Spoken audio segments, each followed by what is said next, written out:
Hansen here from NFL Red Zone. I hope you're checking out 1 hour of 5 Yard Rush, one of the best podcasts on NFL football in the UK.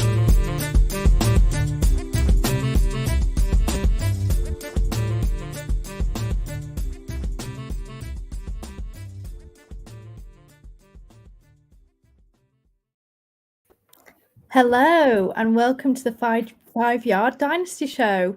We have got a really exciting show for you this week, and even better, it's just 2 days until the start of the season. I am super duper excited, and the next thing I'm also excited for is our guest this evening. We have a very special guest and a returner to the 5 Yard Dynasty family. It's of course Rich at Dynasty Island. Rich, thank you so much for coming home, I suppose, your original home anyway. We are all missing you here, and it's great to have you back. Thank you for joining us. No, thank you very much for having me back. It's always, as I was saying to you before we came on air, it's always nice to come back to the roots. So very, very much thankful for the invite and looking forward to chatting things through with you. Yeah, super excited, and obviously it's only 2 days until the season starts, and unfortunately, literally maybe half an hour ago, we got some really upsetting news that Travis Kelce has sustained an injury and may not be available to play in week 1 for us. So already it's getting off to a good start for us dynasty managers. Yeah, it's horrendous. Fingers crossed it's nothing more than a minor hyperextension and he's back this week.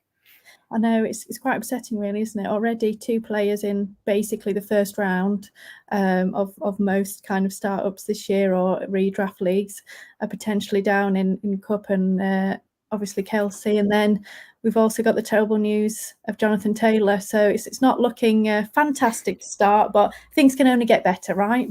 Well, this is it. We get injuries every year, don't we? Yeah, absolutely. And it's how we work through them that matters. So this week we're going to be finishing our Dynasty division previews with our final 2 divisions, the AFC and the NFC West. So let's start with, what is, or was at least last season, one of the more exciting divisions in the AFC West. Everyone got extremely excited. I think this year maybe people have cooled a little bit, realising that really the teams can't quite catch up to the Chiefs just yet. But let's start with everyone's favourite team in the AFC West, the Denver Broncos. I think that you either love them for fancy or you hate them. So basically what happens with our division previews is that we discuss a pertinent player from each of the teams in these divisions, or someone that we think either is particularly valuable or we're looking to sell, or we just want to discuss them. So with the Broncos, Rich, I let you make the first selection for the player that you would like to discuss. So who have you got for us? So it's Russell Wilson. I think, look, he had an insane amount of hype, as I think most of the AFC West teams did this time last year. And let's be honest, he had an absolute stinker of a season. So I'm properly fascinated with him heading into this next year as to basically what he's going to be and what Sean Payton can turn it back into. It's really interesting, isn't it? And I'm actually really interested to see what you're doing with him in Dynasty at this point, Rich, because for me, he just seems like a massive risk, really, because it's going to go one way or the other. And my heart says that Russell Wilson, he's a really proud man. You know, he does not want to kind of have this bad image and people think that he's rubbish. He's been desperate to become MVP for so many years that I think he has the determination to not be crap this year. But my head says that I feel like he's going to be crap and I can't shake it off. So for me, I feel like he's a massive risk at this stage. But what are your thoughts? I think he's absolutely a risk, but I think that's baked into the cost. I think that you're looking at him and, you know, this time last year, he was a fringe QB1. At this point, we're talking back-end QB2 in terms of where he's being valued. And I think that Sean Payton is coming in and we're going to see quite quickly whether Russell Wilson is, you know, probably in week 1 almost, whether Russell Wilson is got back to, you know, 2020 and beyond Russell Wilson. So I think that for me, if I'm a fringe contender, if I'm, one of those mid-table teams, he's a guy that I'm looking to acquire, but probably after week one, if it's not a great performance, if I don't think he looks great, then I'm very quickly selling. But I do think that, we talk about it all the time, QB age is overrated, and I think he's being placed on that scrap heap a little bit too early, because I believe Sean Payton's going to unlock him, and I think he's going to bounce back. I think this is going to be a better offense than it's been over the last 4 or 5 years in Denver, basically since Peyton Manning was there. And I'm really hopeful that Russell Wilson can get back into that kind of fringe QB1 production. I don't think his dynasty value is ever going to rebound to that sort of point. So obviously, hopefully most people know that Rich has his own you have your dynasty. What do you call it, Rich? My survival kit. That's the one. You've got your survival kit, and you have obviously all your trade values in there. So all of your Patreons will know, or it's not Patreon anymore, is it? Because you now have the Fantasy YouTube members. YouTube members all have access. It's a fantastic resource, so make sure that you're a member. But I had a look at some recent trades on DLF, and I'm just interested to see kind of your thoughts based on your survival kit and where you kind of feel Russ fits in. This is my favourite, and I really would like to be in this league if I was the Russ owner, because someone sold Russ for a 24 first.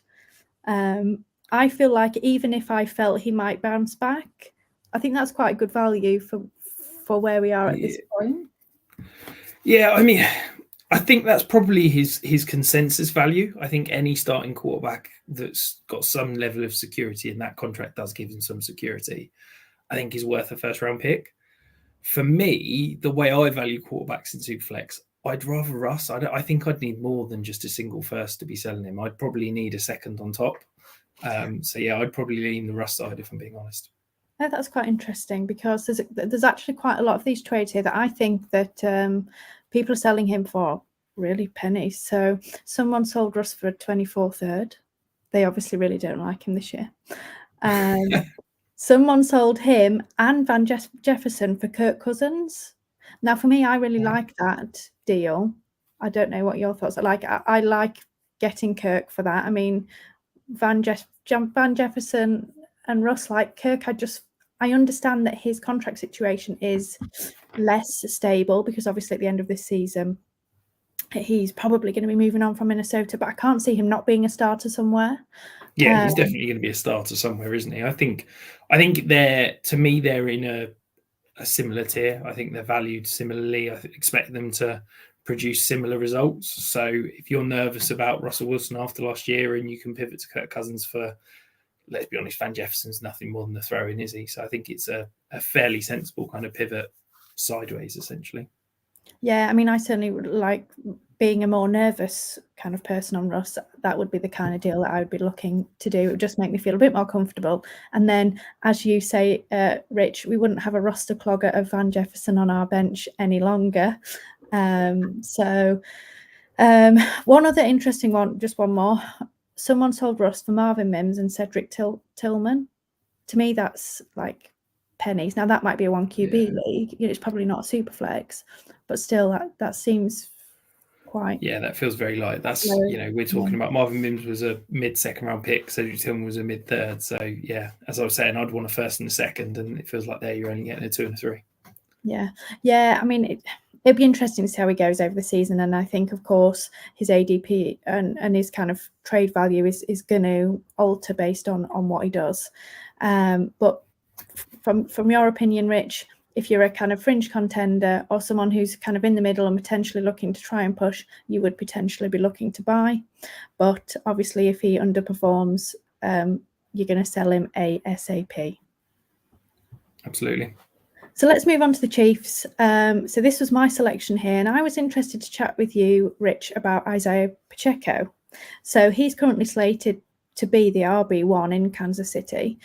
He has been recovering from hand and shoulder surgery this off-season, so he hasn't really been on the field too much in the off-season and the pre-season program. Currently, he's the running back 32 in DLF ADP, players going around him, you're looking at players like David Montgomery, James Conner, Kendre Miller, Khalil Herbert. So what are your thoughts on Pacheco, Rich? Do you think he's a buy, a sell? Do you have any interest in him? Or I think it's really dependent on what the rest of my running back room looks like, because I think that Isaiah Pacheco is a low ceiling, high floor RB2. Like, I don't think there's a world where he's going to completely flame out, disappoint, and do nothing for me. I think he's always going to be fit, probably finish around that sort of 20 to 30 range, back end RB2. He'll be okay if he's in my flex and I'm not having to rely on him, but he's not going to win me a league because of the way he's used, because of that offense, how pass heavy it leans, because of the fact you're going to get Jeremy McKinnon, potentially Clyde Soler, taking a lot of the receiving work.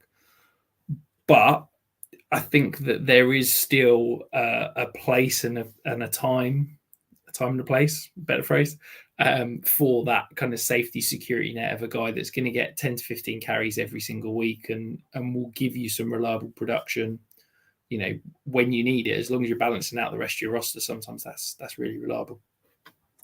My concern with Pacheco is that, I think he's a fine, he's okay, fine, standard running back, nothing elite, nothing great. He's okay. And he's more to me like of a volume-based play. He's an RB2 because he's getting the touches, really nothing more than that. And my concern is that Kansas City will ride him this season. He'll be fine.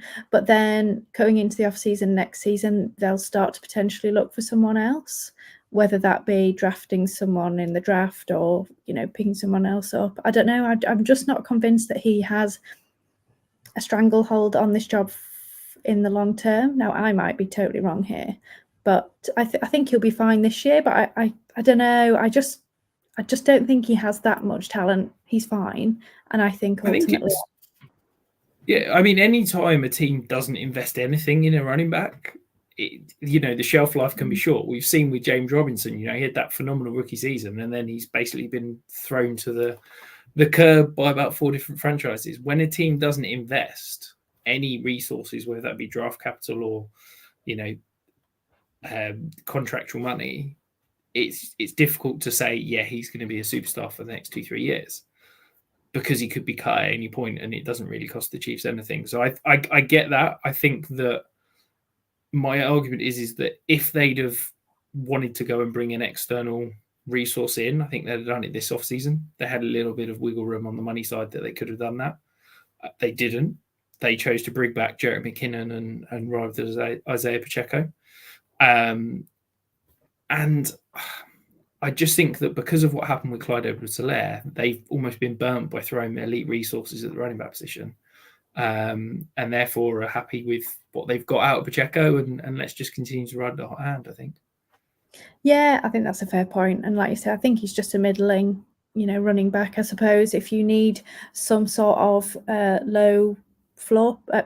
high floor play, then he's the guy for you. If you've got lots of rookies or kind of players that you're hoping will start to kind of push on and do something later on in the season, then he might be a good add for your team. But I'm never excited to pick him up, I have to be honest.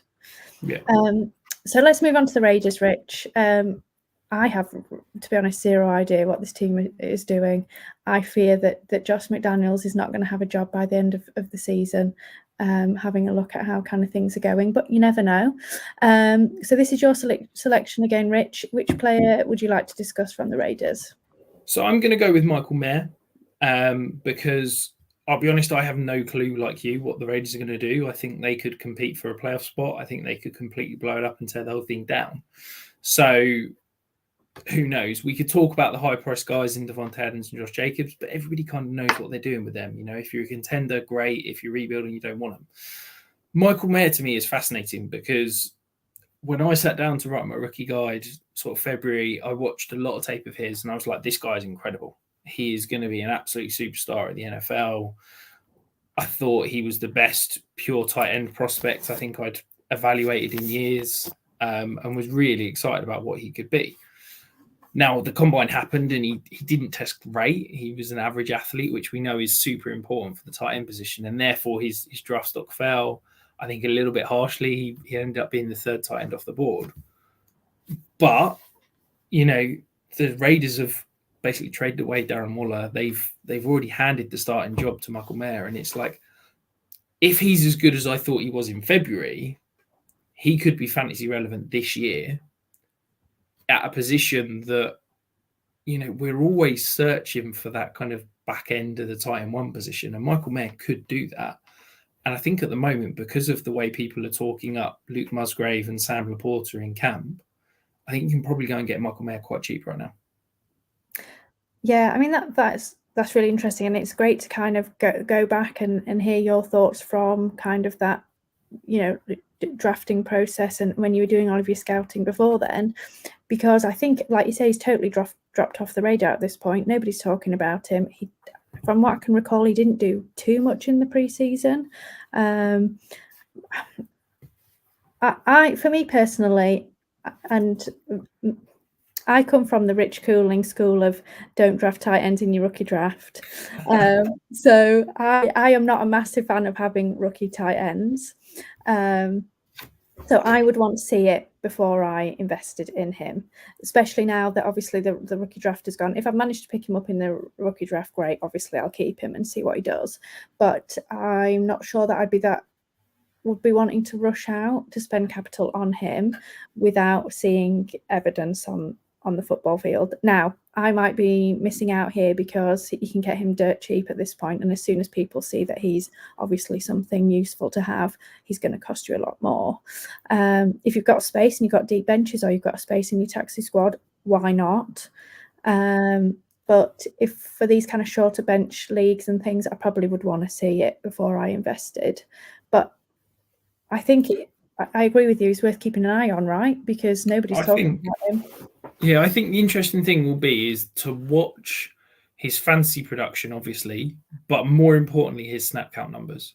Because I think if he's getting on the field, 40, 50 snaps a game, but isn't producing the fantasy numbers, that for me is the time that you go and buy early in the season, because the Raiders, he's got a full-time role and the fantasy production will come, but that's what takes time. If he can get on the field as the tight end one in this offense from the start of the season, then I'd be buying quite aggressively. If those snap count numbers aren't there, then yeah, I'd probably be looking to move on. And I think it's young tight ends are a position that I don't ever want to draft. I'd much rather have the safety and security and knowledge of a veteran. But I think that if they start to show it, you can buy in on the hype quickly. And as we saw with guys like Chigakonkwo and stuff like that, the hype goes out of control. And as soon as it does, you can quite quickly make quite a nice little profit. Yeah, well, absolutely. Like you say, you could buy him now for peanuts. And then, if things are going well, if you're not interested in having him on your team, you can sell him for a profit. So he's worth it. So you may have swayed me there, Rich. I might start sniffing around slowly, or at least seeing what his snap counts are like week one and seeing if maybe I can pick up 1 or 2 shares. I don't think did I get any? Not many anyway. So maybe I need to rectify that. So let's move on to the Chargers. This kind of team that's pushing the Chiefs potentially in that division, although they never seem to quite manage to hit the mark really.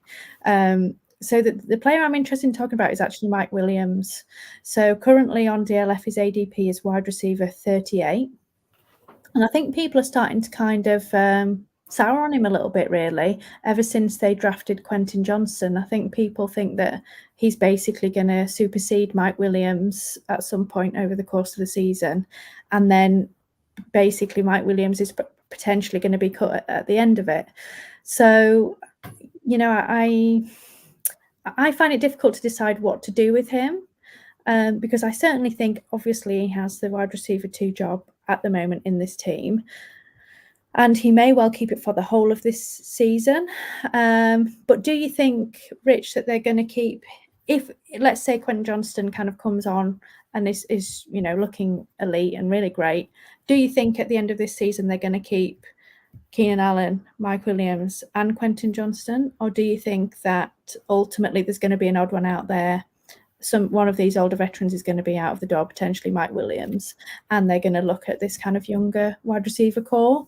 Or do you think that we shouldn't be too worried about Mike Williams at this point and we can have him on our teams no matter what we are? Or is he just a contender type play at this point? I think for me, Mike Williams' valuation across all of fantasy, whether that be dynasty, redraft, best ball, whatever, is completely wrong. I think that he is grossly undervalued. I think that he is the ideal boom bust option that we're all searching for. Everybody wants a downfield X receiver that plays in a high-powered offense tied to an elite quarterback that has done it before.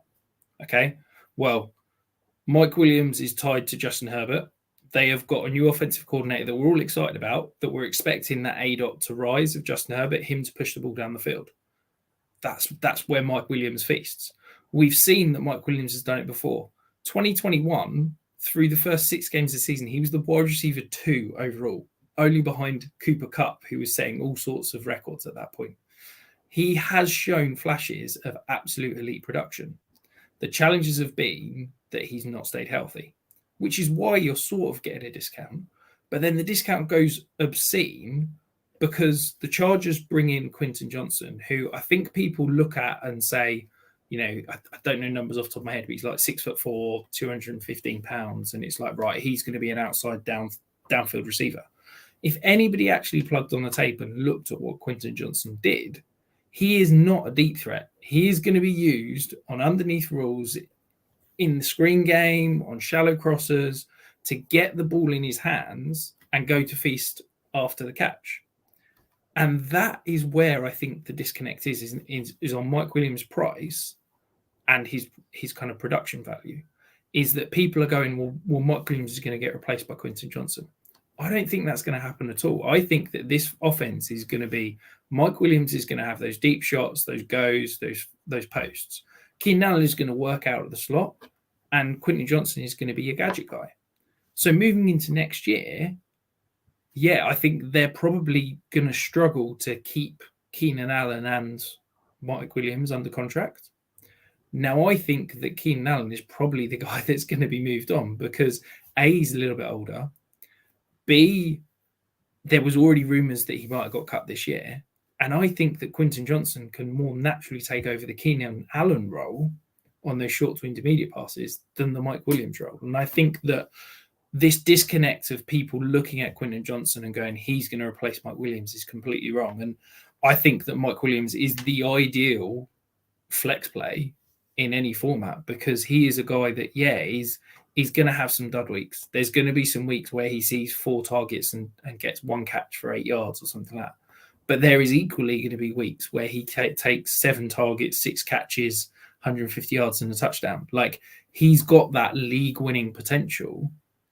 And yet I'm having to pay wide receiver 4 prices for him. Like, it's absolute madness. So, yeah, I think he's drastically undervalued and a player that I think he's my most rostered player in best ball. I think he's my most rostered wide receiver in charity leagues. And I've certainly got an awful lot of dynasty shares right now. Yeah, I mean, I think you give a fantastic point, and obviously I gave you a chance to stand on your soapbox there. I know you do like Mike Williams. I mean, it is a great point, and I think in best ball he is, absolutely fantastic, isn't he? Because those dud weeks he will then be on your bench, and obviously in those massive weeks he'll be on your team. I do sometimes find him frustrating occasionally, like you say in redraft when he does have those dud weeks, but like you say, we've seen it before. The concern is injury, isn't it? And I think ultimately, if he has another injury-riddled season, my suspicion is that would give them a reason to cut him over Keenan. Obviously, Keenan Allen also needs to stay healthy. He has also had some injury history to him. But ultimately, I think if he has another injury-ridden season, they probably would say, look, we're going to have to move on at this point and find a replacement there. But yeah, I mean, sounds like a screaming buy to me. So hopefully people will go and do that before he gets injured and then ruins all of your teams this season, Rich. So let's move on to the NFC West. We're going to start with the 49ers, obviously the current reigning division champions. And Rich, who would you like to discuss here? I'd like to talk about Brandon Ayuk. I think that if Brandon Ayuk was on, let's say, I'm throwing a number out here, 28 other NFL offenses, I think he'd be talked about as a top 5 to 8 NFL wide receiver. I think he is supremely talented. I think he is incredible in all facets of the game, as a route runner, as a technician, as a guy with the ball in his hands after the catch. I think he's phenomenal. I think the problem is that there are so many good weapons in this offense. He's never truly seen the target volumes to allow him to shine. But I think that that's going to change. I think that this offense is going to move further away from Deebo Samuel and George Kittle, and I think this offense is going to run through Brandon Ayuk and Christian McCaffrey. I think that Brock Purdy is a player that we showed at the back end of last year can create a little bit more outside obstruction. Someone like Jimmy G, he's willing to take a few more chances. He's willing to put the ball in harm's way a little bit outside the numbers, which is where Brandon Ayuk is going to feast a little bit more. And I'm really excited about his potential. And I think that, again, as I said with Mike Williams, he's being undervalued in where he's going in kind of dynasty circles at the moment.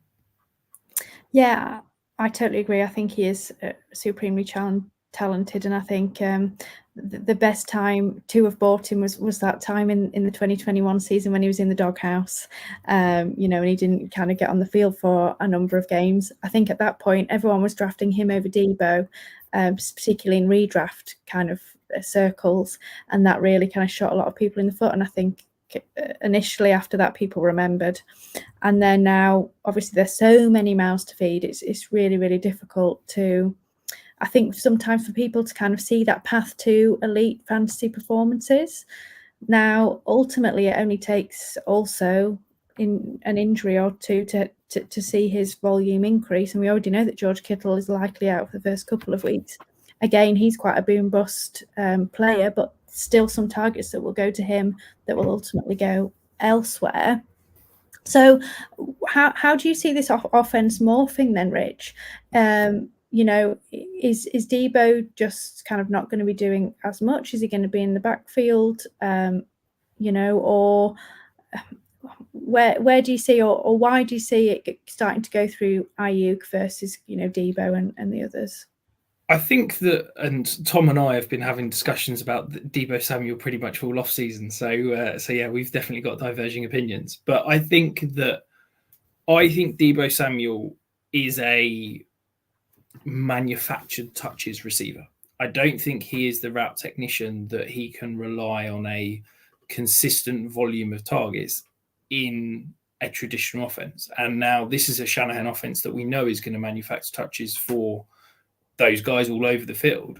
But I just think that we're going to see in traditional drop back scenarios, in those areas of the field where you're not looking to manufacture touches, you're looking to, have a traditional drop back passing game. I think that's where Brandon Ayuk is going to do. And I think that this target share, we're going to see a leaning towards Brandon Ayuk leading the team in targets. I think we're going to see Deebo Samuel still get his, but it's not going to be to the elite levels that we saw in 2021, certainly. But also, it's going to be more in line with what we saw last year. So would you be looking to buy Ayuk for any team, rebuilder, middle of the road, and a contender? And what would you be looking to pay for him? Yeah, I think that he's a player that is ascending. And therefore, in those scenarios, and any ascending player I'm looking to buy on any team, because whether you're rebuilding, contending, I think, if you're rebuilding and he's an ascending player, you can pivot him off and sell him for hopefully a profit. If you're contending, I think, you want good players, quite frankly. So yeah, I'd pay probably around a random 24 first for him. I wouldn't like to add too much more to that. But I think the typical move for Brandon Ayuk is to perhaps to pivot off, some of those other players. Could you pivot off Devontae Adams and get a plus? Could you pivot off Stephon Diggs and get a plus?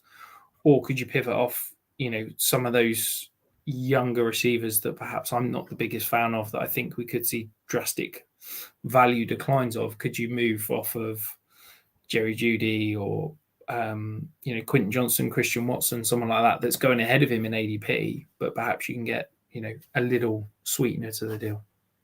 And what are you doing with Debo? Are you selling him at this point, Rich, or? Well, the truth is I haven't got any Debo shares to sell. So yeah, but I think, you probably need to be selling Debo. I think that his value is only going one way, which is concerning. And I also think that his current price outweighs any production he's probably going to put up. Yeah, I always find the 49ers just a tough, this wide receiver core anyway, a tough one to kind of figure out because, ultimately I feel like they're both talented in their own different ways. Like you said, Rich, they're not necessarily the same style, but they do both have their separate talents. And we know that Shanahan will scheme up for both of them.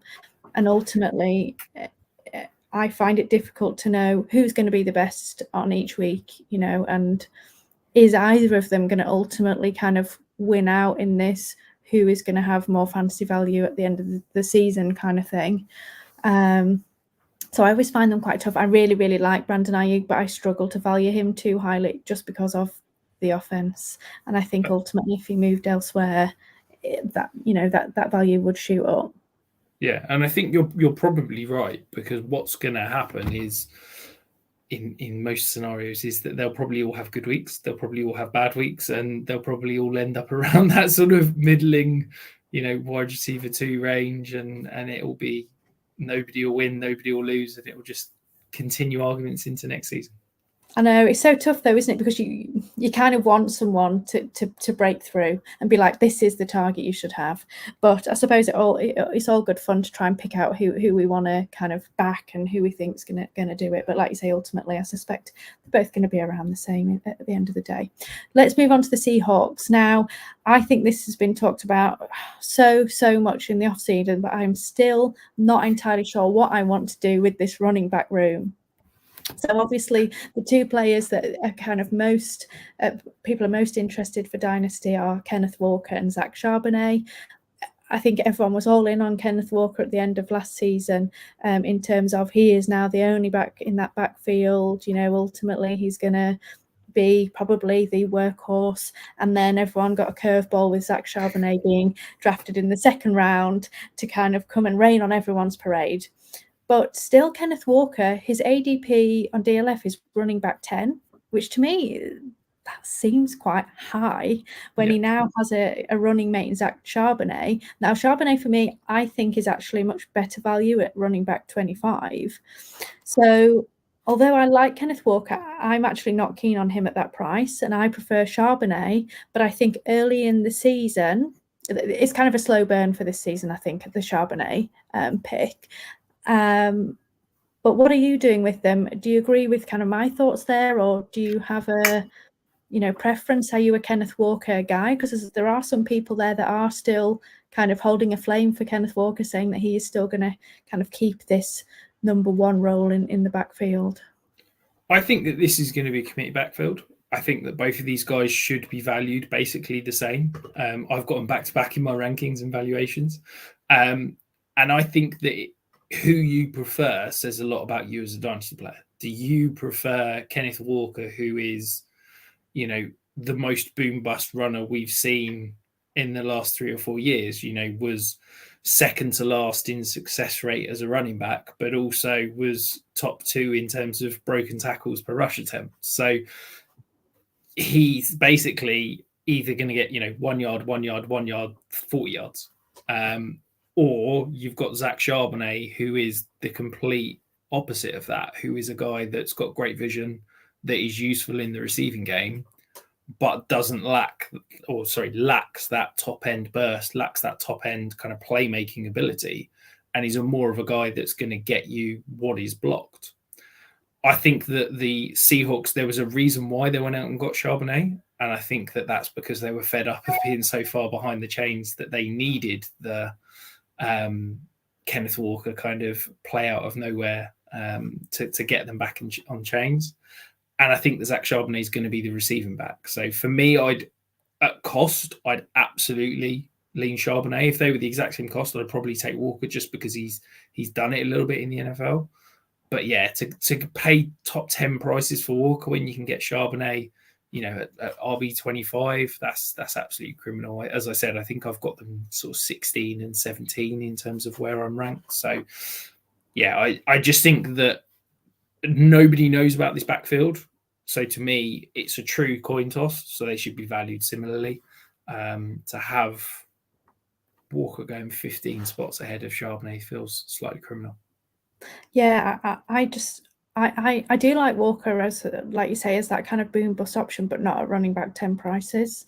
So we haven't got much kind of time left in the off season. But if you are a Kenneth Walker owner, Rich, are you trying to sell him now while his ADP is still at running back 10 before we start to see Charbonnet mixing in? Or I know he has been named the starter for week 1. Are you going to kind of see what he does in week 1? Maybe, they're going to kind of run the hot hand and he's maybe going to look like a workhorse because Charbonnet's getting used to the NFL and everything. And then you're going to sell him at that point before kind of potentially we're seeing more Charbonnet and his value declines. How are you going to play it? I think that even if Kenneth Walker plays well at the start of the year, it's hard to see that dynasty value increasing that much. He's RB10 at the moment. Is he really going to break into that sort of top 6 or 7? I don't think he's ever going to get there. So even if he has good performances, I think we're pretty much at his peak value, which to me says, yeah, now is the time to be pivoting off him. To me, I'd be looking to move, probably sideways in terms of valuation. Can you get Tony Pollard? Can you get Ramondre Stevenson? Can you get, J.K. Dobbins plus? Those are the kind of guys that I'm looking to target because I think that they're similar in terms of their valuations. You might even be able to get a sweetener on top. And I think that they've all got a better range of outcomes and a higher chance at producing league-winning kind of performances. Now, I know we're not talking about this division, but I'm going to ask you quickly because you mentioned Tony Pollard. Do you have any concerns about Pollard going on from this season? Because obviously at the minute he's playing on the franchise tag. Do you think Dallas is going to keep him? Do you think he's going to end up somewhere else? How do you see this ultimately playing out? Because that's the one thing that I'm a little bit unsure about on him. If he had the contract, well happy, with him being in that elite kind of tier, but without that contract, it does make me a tiny bit nervous that, if they do kind of move off him, is he ever going to see or catch that spark again of what we've been seeing, from him? I think for me, I don't look beyond probably a year or 2 for running backs because I think that the cliff comes so quickly. We know that Tony Pollard's going to be good this year. And yeah, he's a free agent at the end of the year, but the Cowboys could tag him again and it's not that expensive a number. It'll probably be around 13, maybe 14 million because it'll be 120% of what they paid him this year. That's not an outrageous number when you see, Jonathan Taylor talking of wanting 16 million a year. Or if he is a free agent and he goes and gets paid somewhere, I think any team that's going to be paying him free agent money that would warrant him leaving Dallas is going to use him. So, yeah, I'm not concerned in probably the next 2 years. If I'm looking beyond that, yeah, I'd be seriously concerned. But at the running back position, if you're looking beyond 2 years, I think you're better off going and flicking some coins in a fountain somewhere and making a wish, because I think looking anywhere beyond 2 years on any running back is lunacy. So when you're buying someone like a Pollard, obviously, you're ultimately giving up capital, whatever that might be. Do you kind of just go and grit your teeth and say, look, ultimately, I'm probably buying him at his peak value and he's going to decline, his value is going to decline, he's going to depreciate, and I just have to kind of suck up the value that I've paid for him to have him on my team? Is that how you kind of see it? Because that's where I struggle with running backs. I struggle to buy them because I know that ultimately I'm not going to get what I paid back. Yeah, I think that this you can talk about running backs, or you can throw any kind of aging player in the mix. We could talk about Cooper Kupp or someone like that. I think that when you're trading for a player, you almost need to look at 2 different buckets. You need to look at production, and then you need to look at kind of future resale value. And saying, for some players, I'm saying I'm going to pay a first for them. I'm probably not going to get a first level of production, but in a year's time, I'll still be able to sell them for a first, and therefore it's worth acquiring them at that point. With Tony Pollard, I'm saying I'm definitely going to get a first level of production because, the chances of a running back drafted in the rookie first rounds producing a top 12 season is about 40%. Is there a 40% chance that Tony Pollard produces a top 12 season this year? To me, that's absolutely a yes. So therefore, I'm paying a first for that chance of that production. Yeah, it doesn't matter if I don't get any resale value. If I get one top 12 season, even two, then I've definitely got my kind of return on investment for that draft pick. And I think that that's how you got to look at it, as two separate pots of future resale value production. Yeah, I mean, that does make sense. And I think ultimately when you go in and do something like that, if you're looking to buy a top 12 running back, to me, that means you are a contender. So therefore, the value is being that you have hopefully won your championship, and he has performed to what you were expecting from him. And then, ultimately, if you're if you're a low, not even a real builder, but like kind of this kind of midway, not really going to contend this year, for me, I just don't think it's worth the value, because even though he might perform as a top 12 running back, if the rest of your team's not going to kind of come along with him, then that production bucket only matters if you want the production. If you're rebuilding, you need to look at those two buckets and say, well, it doesn't matter what he's producing this year because that's irrelevant to me because I'm not trying to win the title this year. Therefore, the only thing that matters is his future resale value. And if you think that future resale value is going to decline over the next 12 months rather than increase, then absolutely no world should you be paying a first for Tony Pollard. Yeah, it does make total sense. Let's move on to everyone's favourite team to kind of beat up on this season, and that's the Arizona Cardinals. Widely touted to be the worst team in the league this season, and probably going to end up with that number one overall pick in the draft, I think, if all goes to their plans anyway. So Rich, which member of the Cardinals would you like to discuss?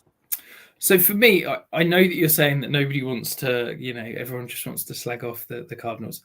I find these sort of teams fascinating because I almost see them as like a little project that I can dive into and try and recoup some value somewhere. So yes, the Cardinals are probably going to be horrendous. Yes, the Cardinals are probably going to be one of the worst offenses in the league this year. But somebody on this team is going to produce some level of fantasy production. Somebody on this team is going to be viewed as an asset that this offense can build around. James Conner, I quite like him as a, as we were talking earlier, solid, reliable Isaiah Pacheco style RB2. Fine. He's not going to be on the Cardinals next year. There's no way they're paying him. I think it's $8.5 million to be a running back next year for the Cardinals. That's not happening. I can tell you now. Marquise Brown, he is in the final year of his contract. I think that there is a world where he gets traded before the end of the season.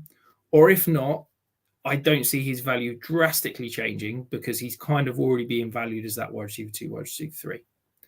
The guy I'm fascinated by is Rondale Moore. Rondale Moore is one of the most unique receivers in terms of where he's lined up, where he's used, his ADOT. We know that he's been basically, Cliff Kingsbury basically said, you're not a receiver. We're just going to try and use you out wide, but use you as a running back almost and get the ball in your hands. But it looks like he's now going to play a traditional slot role. And I think that before Colin Murray comes back, if we're talking about, Clayton Tune or Josh Dobbs or whatever it is under center at quarterback, they're not going to probably have the skills, have, the balls, whatever you want to call it, to be pushing the ball downfield consistently. I think there is going to be a huge amount of underneath targets in this offense for somebody to scoop up. And I think that Rondale Moore is the kind of guy that you can probably go out and buy super cheap right now, who could flash early in the season. And then once Kyler starts to come, the rumors of, Kyler might be coming back in week 8 or week 10 or whenever it is, people are going, Rondale Moore's producing really well with Josh Dobbs at quarterback. imagine what's going to happen when Kyler Murray comes in. And that's when you sell him, because I think at that point, that's when the hype's going to start. People are going to start believing you can probably get a return on the investment within, let's call it a month, 2 months, 3 months, whatever. And I just think that at the moment, nobody wants Rondell Moore, and you can probably go and get him absolutely bargain cheap.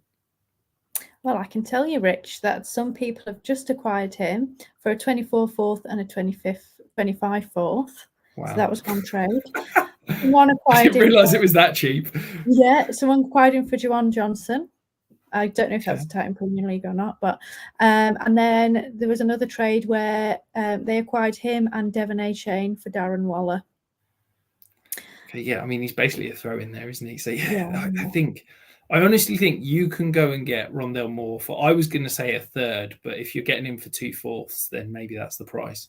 And I think that in 2 months you can potentially sell him for a second. And if he doesn't produce, what's the worst that's happened? You've just thrown a third away. Yeah, I mean, so to you, basically, he's more of a kind of short-term loan, I guess, on your team. You buy him, he recoups some value, and then you sell him on. You have no real interest in keeping him in the longer term.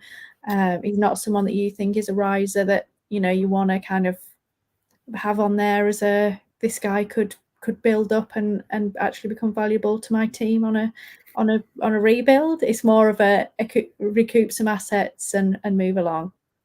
Yeah, I don't think he's ever going to be able to sustain enough fantasy production, enough target share for him to be a reliable week in, week out fantasy option. I don't think he's ever going to be a top 36 wide receiver. So those guys, you know, in that sort of wide receiver 45 to 60 range are guys I quite frankly just don't want to roster, because I think that they become roster cloggers. And I think that Rondell Moore is likely to be that. But I think at the moment, he's valued in a position where he's not a roster clogger because he's so cheap, that I think that if he doesn't produce, you know, if we're sitting here at week 6 and he's not had a 10 plus point fantasy week, you can probably just cut him. And, you know, you got to take some risks. You got to speculate to recoup dynasty value. And I think that he's a very low risk, high reward type prospect. Yeah, and I mean, he has done it. You know, last season in 1 week, week 8 versus Minnesota, he did flash and finished as a PPR wide receiver 6. And people have been, you know, ever since he was drafted, there's been Rondell Moore truthers out there who feel that, you know, eventually he is going to give us something. So, yeah, I can see that working. And like you say, look, if it costs you a third or a fourth and he doesn't do anything, what have you lost? Probably not a lot, really. Let's move on to our final team here in this division. So that's the LA Rams. I'm struggling to find any massive enthusiasm for them at the moment, just because of where they are. Obviously, we know that Cooper Kupp is a stud, unfortunately injured at the moment, but you know, we know what he can do. But ultimately, looking at this wide receiver core, do you have any interest in anybody else, or are they roster cloggers for you? Yeah, I think they're all a bunch of roster cloggers. I know that there's some people, Matt Thornton, maybe one, that's holding on some hope that Puka Nacua is going to become something. I just don't think he's ever going to be. I think Van Jefferson will probably have some weeks where he's competent, but they'll probably come on your bench because you don't feel comfortable starting him enough. Dare I say it, I'm intrigued by Tutu Atwell, but probably only in best ball, because I think he's going to be the same as Van Jefferson, where he's probably going to have some spike weeks, but it's probably not going to be when he's in your lineup. I like Tyler Higbee at cost. I think he's that, you know, as I was saying earlier, I like veteran tight ends. He's a guy that I think will give you back end tight end 1 production for probably a third of that cost. But yeah, outside of that, I don't really want any parts of this offense. I do feel like Tyler Higbee is like the forgotten man, really. You know, he has produced, you know, pretty well over the past few years, and still nobody values him. They have no interest. So I always find him quite good to pick up. Cam Akers, what are you doing with him? Just getting rid? Probably not getting rid. I think he's probably a hold right now, because I don't think he's got any great value. And there's a chance that, you know, he could get some decent production as the lead back in that offense. But I'm certainly not going and buying a guy that, what was it, week 5, week 6 last year, he got told to go away from the team because they were going to trade him or cut him. It's amazing how quickly fantasy managers forget that. I can't go and buy him. I can't go and acquire him. But I think that, if you've got him, if you can get him on the cheap, maybe that's a decent plug and play RB2 flex type. Yeah, he really upset me last season because I drafted in the BFFL in the first round and then he did nothing. Then I, in my idiocy, dropped him just before he actually came back on the team, and I basically would have won and got promoted had I kept him on my team. But hey, we won't dwell on those facts. So I can't draft him at the moment. He's upset me too much. And this is where I always say, you've got to forget, you can't hold grudges from one season to another. Things change, but sorry, Cam Akers, you and me are not friends anymore. So we've finished our Dynasty Division previews. I hope they have been interesting and useful, but obviously the season is just 2 days away. So Rich, kind of before we get on to our final segment, what last minute advice do you have for Dynasty players going into the season? I think for me, it's just have a process. Whether it's how you're going to assess your rosters, whether it's how you're going to try and make trades, whether it's how you're going to set your starting lineups, whether it's going to be how you're going to sit down on a Monday and review, who scored what fantasy points and therefore who had good weeks, who had bad weeks. Like, just have a thought process now. If you want to sit down, make some notes, but have a process of how you're going to approach everything. Because I think in the season, it goes so fast and it is so chaotic that if you haven't thought about how you're going to approach things, you're probably just going to be shooting from the hip. And I think that when you're shooting from the hip, that's when you tend to make decisions that perhaps you live to regret. So if I'm a team that's sat in the middle and I'm like, at this point, I do not know, going into week 1, I don't know where I'm going to go. I could either squeak into the playoffs and potentially, look to contend, or I could end up going the other way and end up becoming a real rebuilder. If I end up going down and becoming a rebuilder, at what point should I be starting to try and sell assets? Should I be the first to get the best value, or should I be kind of waiting out for injuries? Like, is there a best way to do it, or do you think it kind of depends on the league and on you? And I had this stupid phrase that I used to use all the time. I've tried to get away from it because it doesn't make any sense. But you want to be the first to decide you're rebuilding, but you want to wait as long as possible. So you don't want to rush into it, because what you don't want to do is go, I'm rebuilding, and then actually suddenly your players start producing and you're like, I should have just held out for another week. Maybe I could have, made the playoffs and been a contender or whatever. But there is absolutely value in being the first person to start selling off assets, because the longer you go in the season, after week 1, after week 2, there's probably 10 teams in your league of 12 that think they can win the title. As that starts to get to week 6, week 7, week 8, week 9, that number of 10 starts to shrink, and it starts to be, maybe there's only 6 teams. Maybe it's only the playoff teams that think they can win. Maybe it's only 2 teams because there's 2 absolute juggernauts. And as soon as there's the smaller pool of teams that think they can compete, that's fewer people that you can, essentially auction off your players to. And as soon as there's fewer bidders, we know that price isn't going to be as impressive. So yeah, you want to hit that button as early as possible, but you want to hold off as long as possible to make sure you're doing it right. Oh, that's super useful, Rich. I know it's so difficult, isn't it? Like, walking that fine line, and I suppose it's keeping an eye on everybody else's rosters. Like, is there someone else who is also looks really terrible and potentially tanking that you think, right, they're going to start selling off assets very soon, so I need to start thinking about doing it? Or are you basically the worst roster in the league by a long way, and you think, okay, I can wait a little bit longer whilst things play out a little bit more, and then I can start to sell off assets? I do think sometimes kind of knowing what to do and when to do it is one of the harder things to do in Dynasty, and I think that's the added element of it, isn't it, versus redraft. ultimately setting lineups, week to week is very, very similar to redraft, but actually it's that extra kind of layer of roster management that kind of complicates things. And I think sometimes people are too slow or too quick to do things, and then you don't always get the ultimate value for your roster, whatever that might be. I think it's one of those where I think whatever you do, just don't look too desperate. If you really want a player, don't show that you're desperate for that player, because obviously they're going to try and squeeze as much as they can from you if they know that's what you want. It's important, I think, to be subtle with what you want to do. I hate the waiver, the trade block, because it's advertising, what you want to do. And also I think it makes people lazy. They go, oh, here's all my people for sale, come and get them. And they want everyone else to make them offers. They don't want to have to do the work. But I think you're going to get the very best value by going out and doing the work, but also being subtle about it. I completely agree. I think that, at the end of the day, trading is just a negotiation, and it's all about maintaining leverage. And as soon as you put a player on the trade block, you've lost leverage.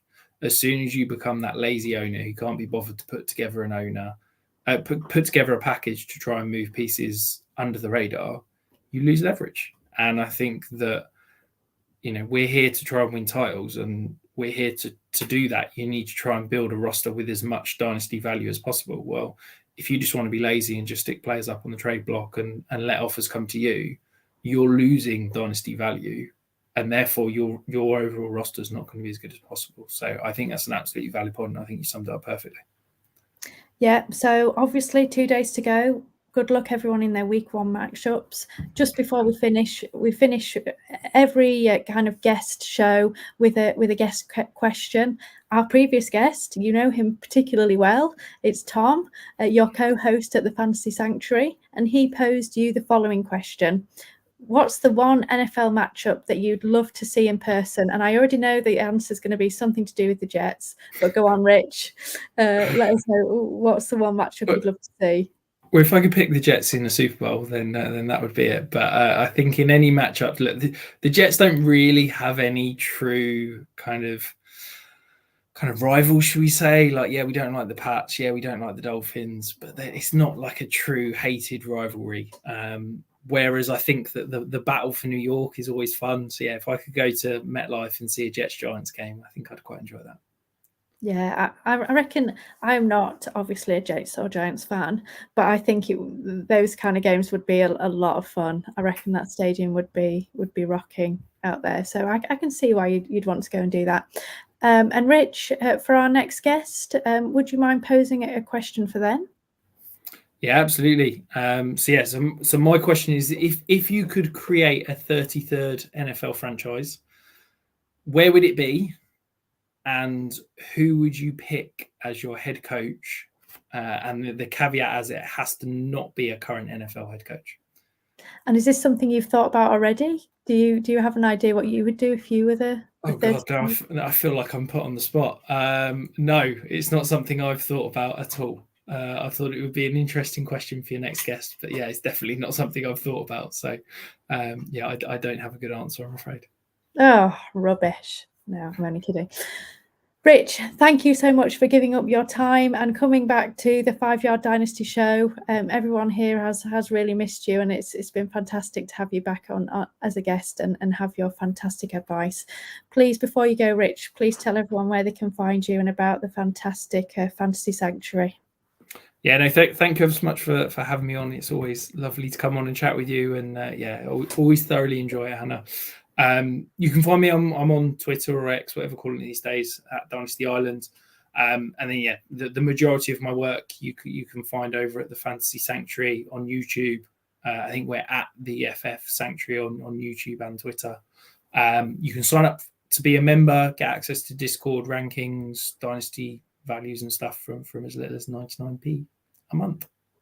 Yeah, and I can vouch. It's a fantastic service. I am a member, and the Patreon, it's not Patreon, it's the Discord is always full of chat. It never stops. So there's so much to dig into there. It's a fantastic community, and obviously fantastic content coming from both Tom and Rich, and they'll have plenty for you in season as well. So I would highly recommend it.